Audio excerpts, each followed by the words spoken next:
You are most welcome to my YouTube channel footballers field. आज हम लोग एक ऐसी राइवलरी के बारे में बात करने जा रहे हैं जिसकी मॉडर्न फुटबॉल में इतनी इतनी चर्चा नहीं की जाती, इतना डिस्कशन नहीं किया जाता है। बिकॉज आई थिंक इसका एक रेलिवेंट रीज़न भी है, एक सही रीज़न भी है। But I think historical reasons की वजह से ये राइवलरी इंग्लिश फुटबॉल के लिए और वर्ल्ड फुटबॉल के लिए बड़ी इंपॉर्टेंट है। अगर इस राइवलरी की बात करूँ तो ये unlike Liverpool and Manchester United की जो राइवलरी है, वैसे ही ये भी हिस्टोरिकल रीजंस के वजह से क्रिएट हुई है, ना कि ऑन द फील्ड या of the field football related कोई इंसिडेंट की वजह से। So let's begin this video और इस राइवलरी के बारे में और डीपली जानते हैं।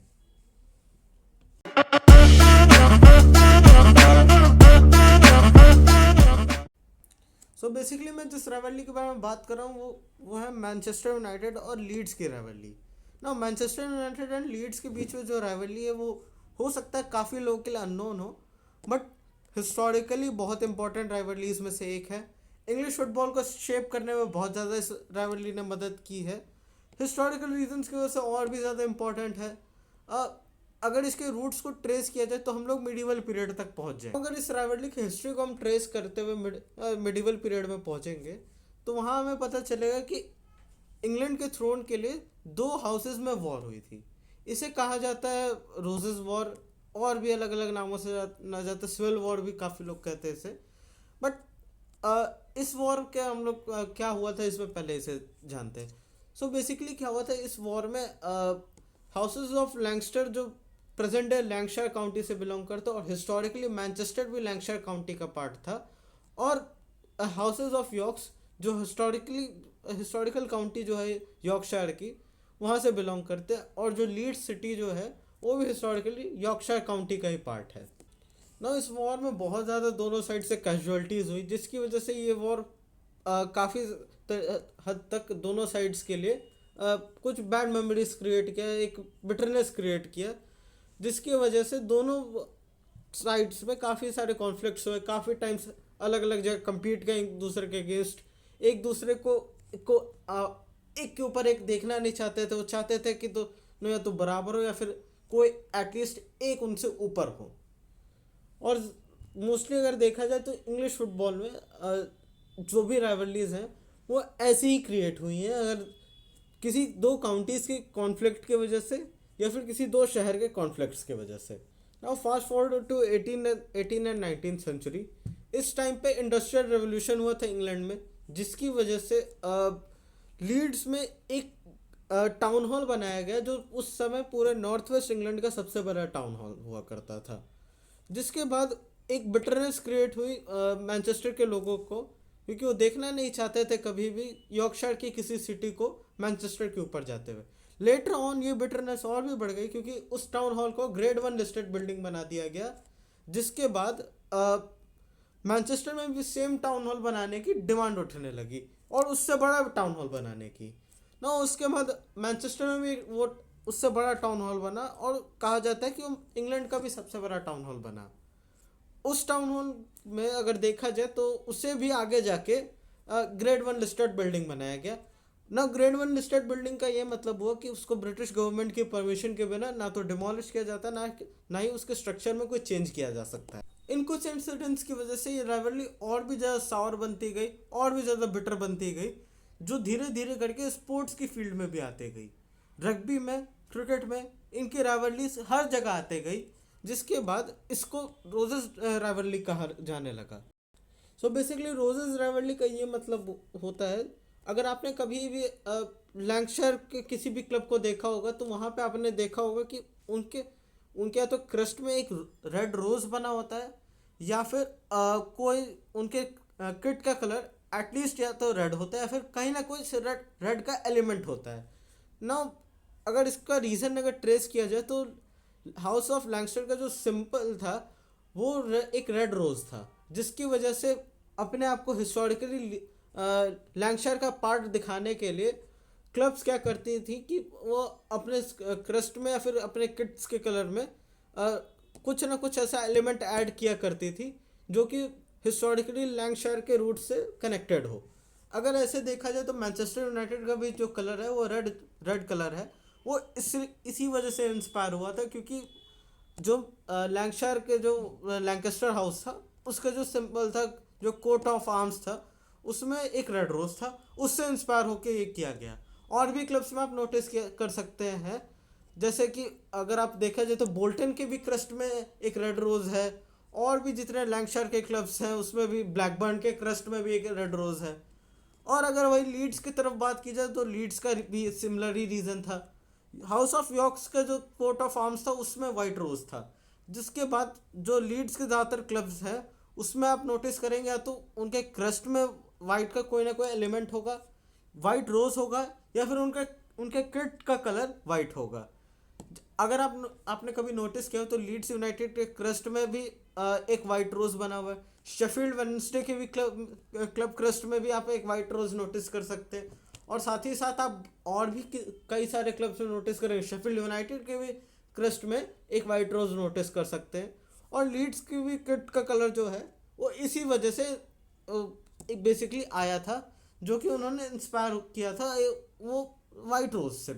Now coming back to football, football में अगर बात की जाए तो 1878 में Newton Heath football club form हुआ, जिसका फुल नेम था Newton Heath Lancashire Yorkshire railways football club. Now क्योंकि इसमें लैंकशायर यॉर्कशायर रेलवे की भी इन्वेस्टमेंट थी, जिसकी वजह से LYR नेम इसमें ऐड करना पड़ा। जिसके बाद LYR नेम की वजह से ही काफ़ी इसको सपोर्ट मिला यॉर्कशायर के रीजन में भी। जिसके बाद यॉर्कशायर एंड लैंकशायर दोनों एरियाज का सबसे बड़ा रिप्रेजेंटेटिव माना गया मैनचेस्टर यूनाइटेड को, क्यों जो हिस्टोरिकली जिसे हम लोग न्यूटन हीथ LYR क्लब कहते हैं। ना आपके दिमाग में इस क्वेश्चन आ रहा होगा कि मैनचेस्टर यूनाइटेड और न्यूटन हीथ कैसे हिस्टोरिकली एक ही क्लब हो सकते हैं। सो बेसिकली न्यूटन हीथ के फॉर्मेशन के कुछ समय बाद उस क्लब में काफ़ी सारे फाइनेंशियल टर्बुलेंस आया बेसिकली, जिसके बाद क्लब बैंकरप्सी के पास पहुंच गया। वहाँ पे क्लब के भगवान बन के आए सर जॉन हेनरी डेविस, जो एक लोकल ब्रूअर थे। उन्होंने इस क्लब में इन्वेस्टमेंट की, जिसके बाद वो प्रेसिडेंट भी बने क्लब के। और लेटर ऑन उन्होंने सोचा कि क्यों ना इस क्लब को सिर्फ मैनचेस्टर के लिए एक्सक्लूसिव क्लब बनाया जाए, सिर्फ जो मैनचेस्टर के लोगों को रिप्रेजेंट करे।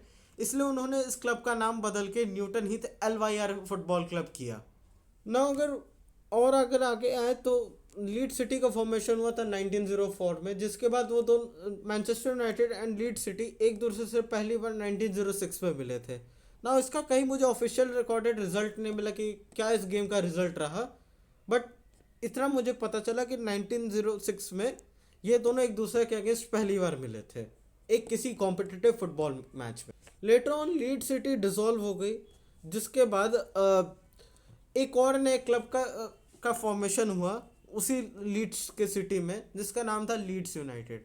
वही लीड्स यूनाइटेड जिससे आज हम मॉडर्न डेज में जानते हैं ना। लीड्स यूनाइटेड और मैनचेस्टर यूनाइटेड एक दूसरे के अगेंस्ट पहली बार 1923 में खेले थे, जो एक 0-0 ड्रॉ था।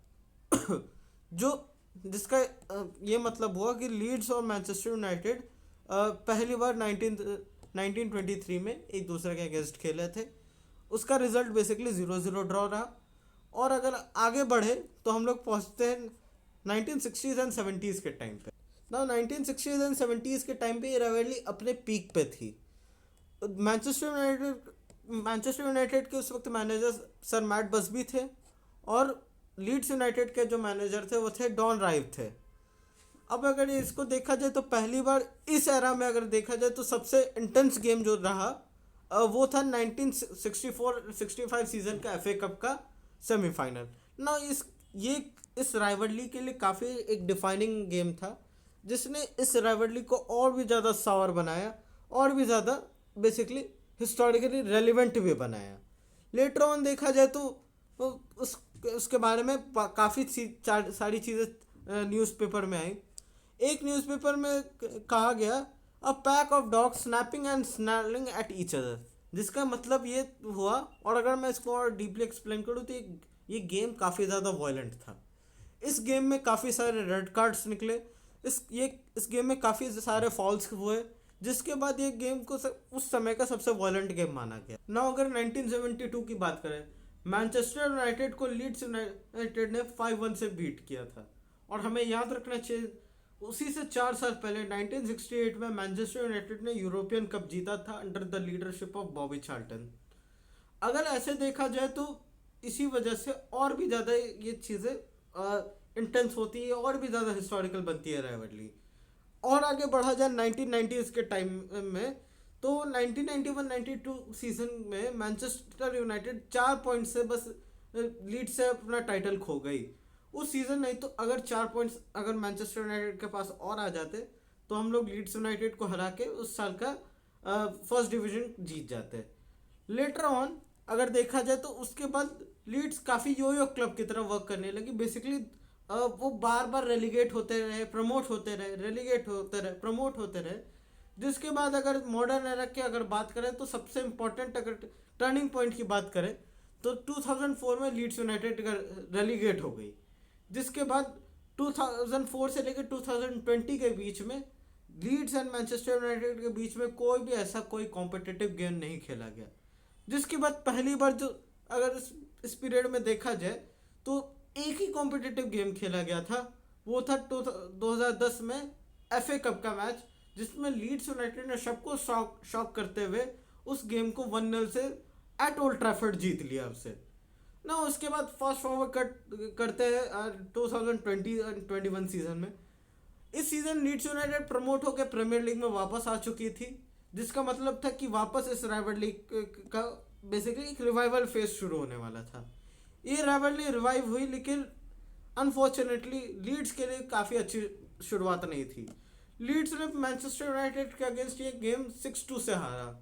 जिसके बाद अगर देखा जाए तो कोई वैसा, अब देखा जाए अगर इसके बाद तो वैसा कोई कॉम्पिटिटिव फिक्चर नहीं हुआ। काफ़ी बीच में काफ़ी बार लीग में खेला इन्होंने। अब वापस से दोनों क्लब्स एक दूसरे के अगेंस्ट आने वाले हैं 4 जनवरी को। क्या होगा इस गेम का रिजल्ट आप कमेंट करके ज़रूर बताइएगा। और अगर आगे बात की जाए अगर दोनों क्लब्स के बारे में, तो दोनों क्लब्स के बीच में काफ़ी सारे ट्रांसफर्स हुए हैं जो काफ़ी कंट्रोवर्शियल भी थे। एरिक कैंटोना को 1992 में मैनचेस्टर यूनाइटेड ने खरीदा था लीड्स से। उसके बाद 2004 के अराउंड लीड्स से एलन स्मिथ को खरीदा था मैनचेस्टर यूनाइटेड ने। और अगर आपको अगर पता ना हो तो ये भी बता दूँ, एलन स्मिथ ने ये तक कहा था कि मैं कभी मैनचेस्टर यूनाइटेड नहीं ज्वाइन करूँगा। जिसके बाद एलन स्मिथ को बेसिकली एक ट्रेटर की तरह देखा जाने लगा। बट इसकी भी एक अलग स्टोरी जो मैं अगले वीडियो में कवर करूँगा। आज के वीडियो के लिए बस इतना ही, मिलते हैं नेक्स्ट वीडियो में। Thank you.